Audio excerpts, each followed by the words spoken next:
support Renee's 6-year-old child and wife. Other things being done, I would encourage Minnesotans and folks across the country in this moment. You're seeing neighborliness and kindness rise to the occasion. Is go and find out what they're doing there and give some help if you can. I'd also say last night we saw Minnesotans meet the moment once again. Thousands of Minnesotans demonstrated last night peacefully.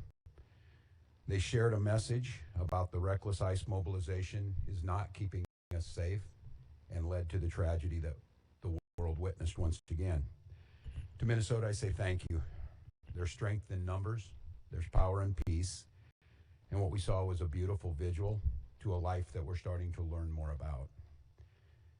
And I will let those that want to push out false narratives, to slander or defame Renee Good, Minnesotans will tell her life story. Minnesotans will be there to defend her honor and see this as a human being, not a moment in time or the callous casualness that I've watched some people on TV gloss over what they saw. We've also spent a lot of time talking last 24 hours about accountability. That means no function of government operates with impunity. It means when someone's in a position of authority and they commit any act that impacts our people, there has to be another place to turn to get justice. Checks and balances.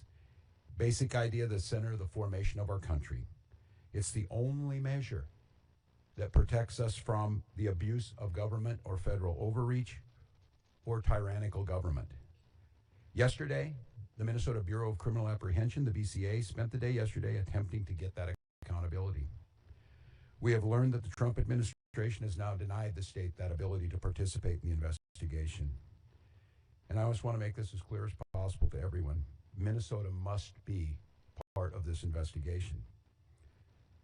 These are nonpartisan career professionals that have spent years building the trust of the community.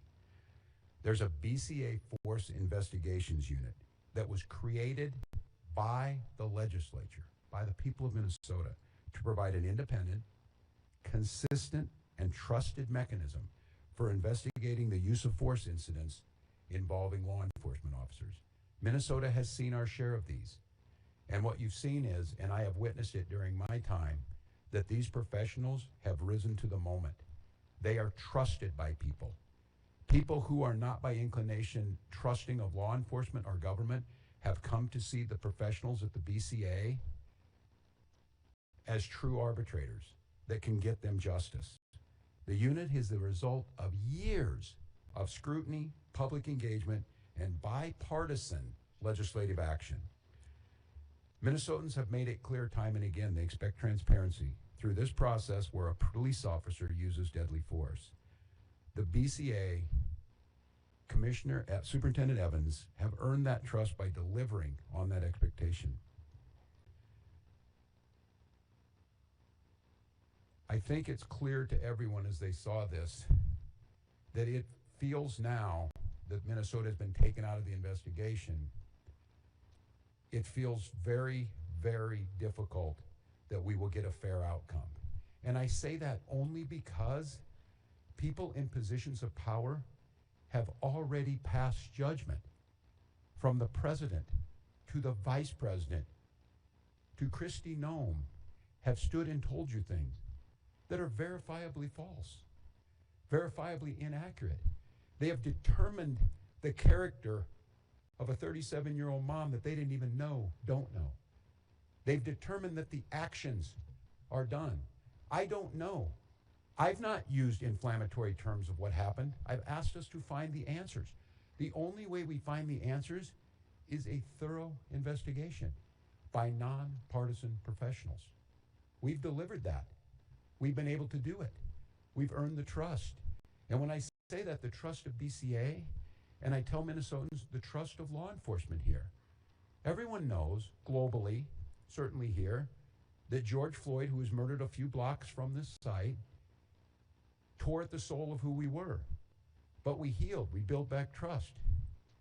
Chief Brian O'Hara came in and took one of the most difficult jobs in America, of building back trust in the police force in Minneapolis after Derek Chauvin murdered George Floyd.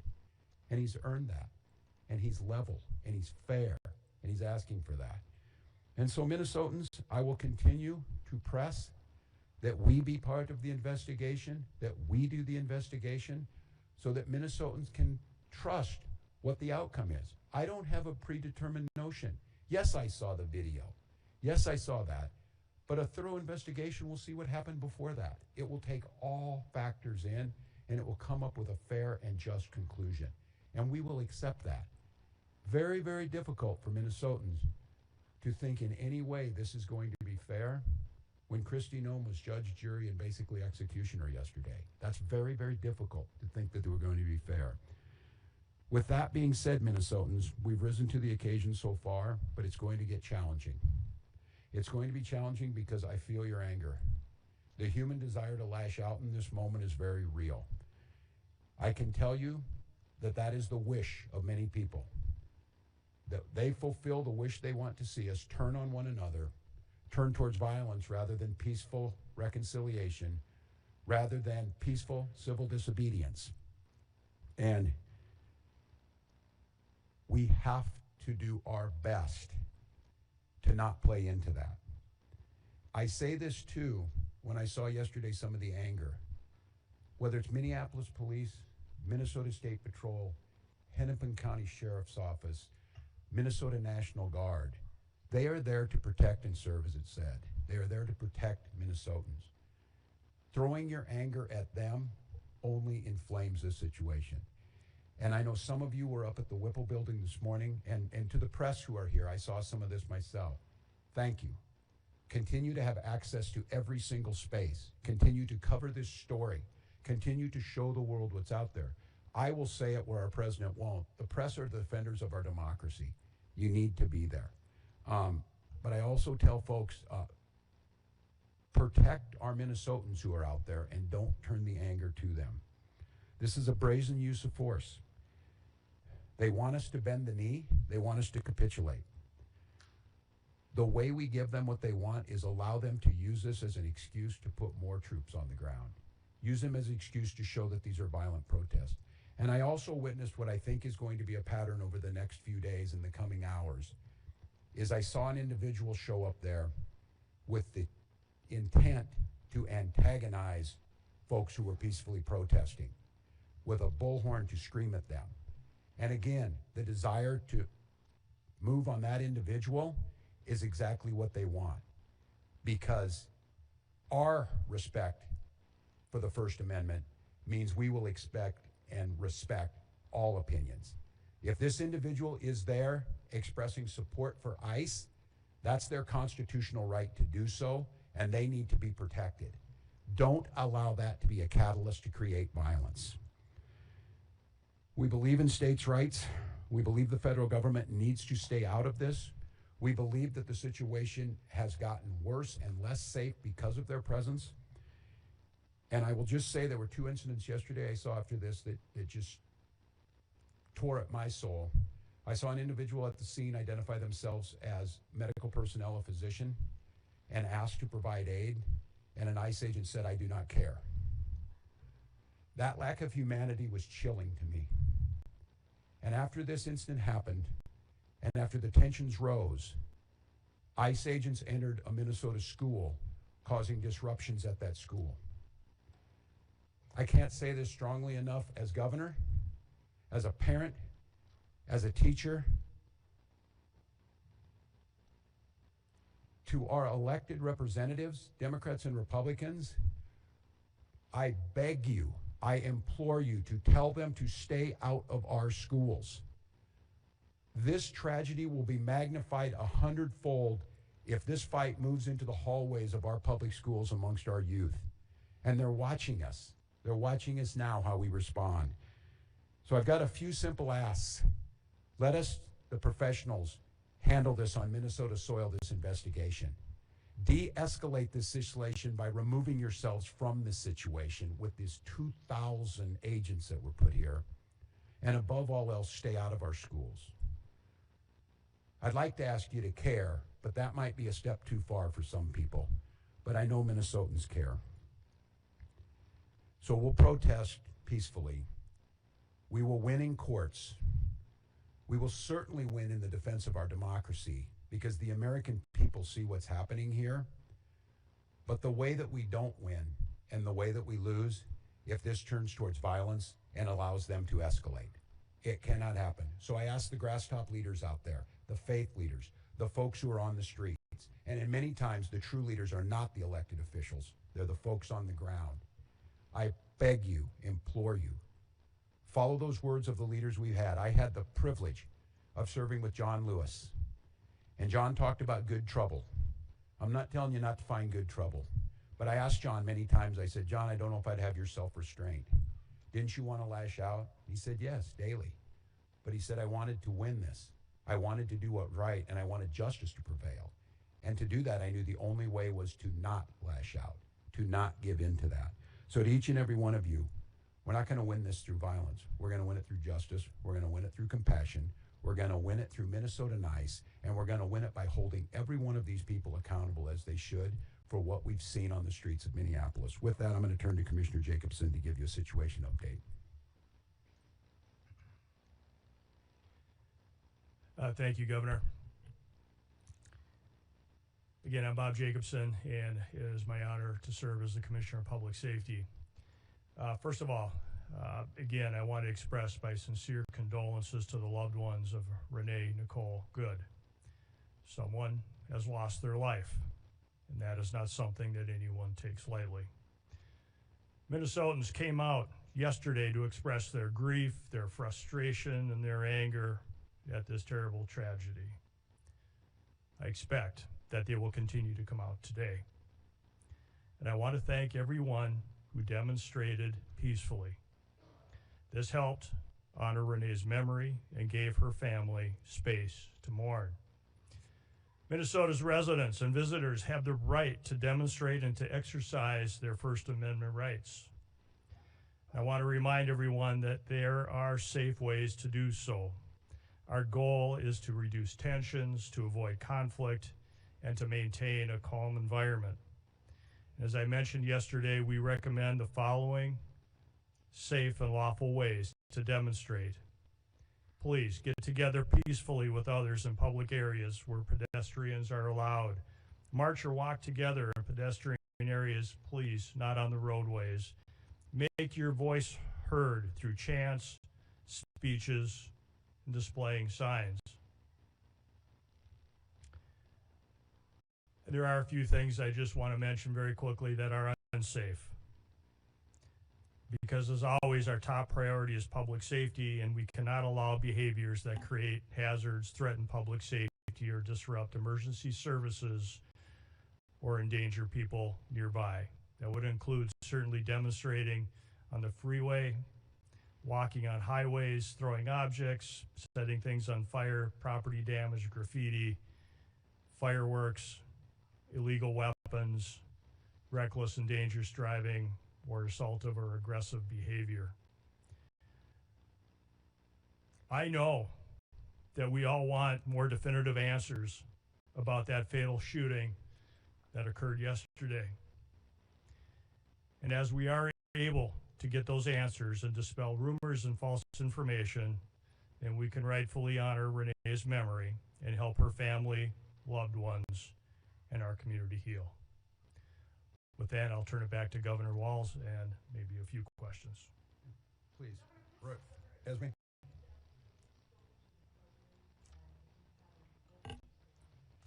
I have not. As I said yesterday, I did speak to Secretary Noem and received a lot of talking points. I will note that I asked Secretary Noem how she would have felt if President Biden had sent 2,000 troops into Rapid City, South Dakota, and she said she would have welcomed them. I leave that for the folks of South Dakota to determine. I've not spoken to the president. I would ask him, first of all, the goal here is to make America safe, is what he said. There is no verifiable evidence that any of this is making America safer. I would ask him to de-escalate in the moment, to allow Minnesotans to back up and grieve, to allow this investigation to be played out by the rule of law. I said it again, I have not passed any judgment on this. And to please whatever it is, leave Minnesota alone. It, earlier this week, I don't know if it was if something he wanted or I've already made it clear. I'm exiting the stage here in a year. But I told him I have a year to continue to do what I love dearly and what I believe I've been good at, making Minnesota a better place to live. The number of calls we got today of parents asking if they should send their kids to school or not. Minneapolis had to make what I believe was the absolute correct decision to cancel school. We have students out of learning today. I would just ask him, I'm not talking anything about border security. I'm not talking anything about what he needs to do on that. None of this is accomplishing either his mission or making us any safer. So just give us a pause. Let us breathe. Look, we're exhausted. We're exhausted as Minnesotans. We're exhausted as Americans. And this relentless assault on Minnesota, for whatever reason, is just cruel now. It has reached cruelness. So please, just give us a break. And if it's me, you're already getting what you want. But leave my people alone. Leave our state alone. And look again and see what's happening. It's not me saying it. You're hearing it from many, many others. So that's what I would say. Is there anything stopping state and local law enforcement from conducting an independent investigation into this, even if the federal government does not want to have you have a joint investigation? So, great question. We have asked for cooperation from the federal government. We were invited in to do a joint investigation on this initially. We continue to work with the federal government all the time on joint investigations. This is not something new, whether it be with the FBI or other federal law enforcement agencies. So we are accustomed to doing joint investigations. As the governor has mentioned, our force investigative unit within the BCA has a stellar reputation for doing quality investigations, for finding the answers to the questions that people have. There are so many questions out there that I know the public has from watching what's been shown on social media and regular media. And the goal for me would be to provide an investigation, preferably in tandem with the Federal Bureau of Investigation, because we work with them all the time, and they are in, they do have all the evidence in the original investigative notes and reports. We have none of that. They have shared none of that with us. We would welcome the opportunity to jump back in, to do that investigation, use our high quality investigators from the BCA to be able to do that with them, to find the answers that the public deserves. Without any of that information, without any of that assistance from the FBI or the federal government, we would be at a loss to be able to initiate and conduct a thorough investigation. For us to be able to do that, it would be extremely difficult, if not impossible, without cooperation from the federal government. How difficult would it be to file state charges without the cooperation of the FBI? To be able to file state charges, we would need, again, a full investigation, which would include the opportunity to have been at the crime scene, to have had the opportunity to take a look at all the video and evidence that the FBI would have in their possession. I don't make any prejudgments about what happened yesterday. We can all see what we want to see on the videos and what we have seen in the media. That doesn't mean that none of us, I will not, as a public safety professional, jump to any conclusions as to who is at fault in this. What I will say, though, is that unless we do that thorough investigation, unless we have access to all of that evidence, unless we have access to the agents that were involved in that, to any witnesses, without any of that, we would not be able to put together a quality investigation for any prosecutor to be able to make a determination as to whether or not someone should be charged with a crime. I'm going to note on this, too, that no one less than Tom Holman yesterday said it would be unprofessional to pass judgment ahead of time. Now, the disconnect between what Tom Holman said and Kristi Noem said needs to be rectified by the federal government. I will note, too, this is a question I asked, not being an attorney of my team, and it will go to the family, that there will certainly be civil cases filed on this, and those will be filed in Minnesota court and be held in court. Corn?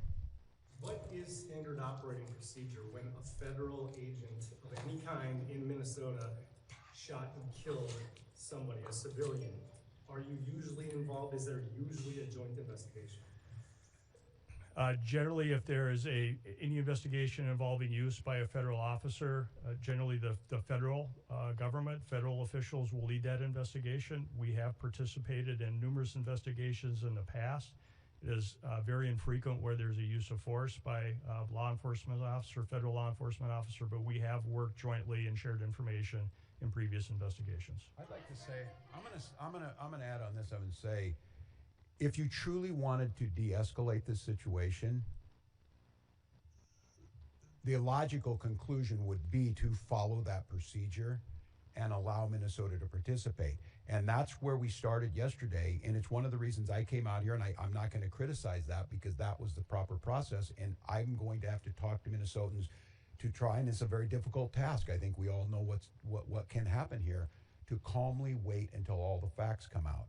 I think you in this room are seeing the gravity of this situation by not allowing Minnesota to participate, and the prejudgment that's already been made by leadership creates a very, very dangerous situation. And that's why, once again, I'm going to reiterate to our federal partners, simply let us be part of this. Use our professional folks.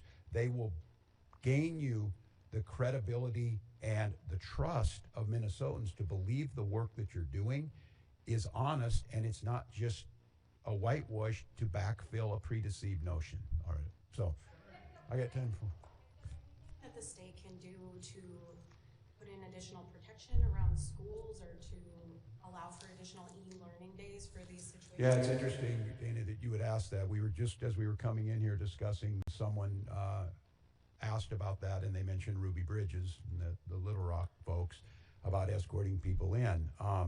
We have not determined that yet, but it is a situation that we're going to have to explore. As I said, again, the thing that cut me deeply was watching what happened in our schools and the chaos. And I was on with Commissioner Jett this morning as he's talking to folks from St. Cloud to Duluth about what they think about today. Should we be in classes today and tomorrow in those schools, or does it pose a potential risk? And so we're trying to figure that out. I think many of the things and the lessons we learned during COVID is local communities and local schools being able to make some of these decisions in the long run probably gets us better outcomes, but we are deeply concerned with that. I'm going to come back as soon as we get any more information from all of you. We'll be in front of you again.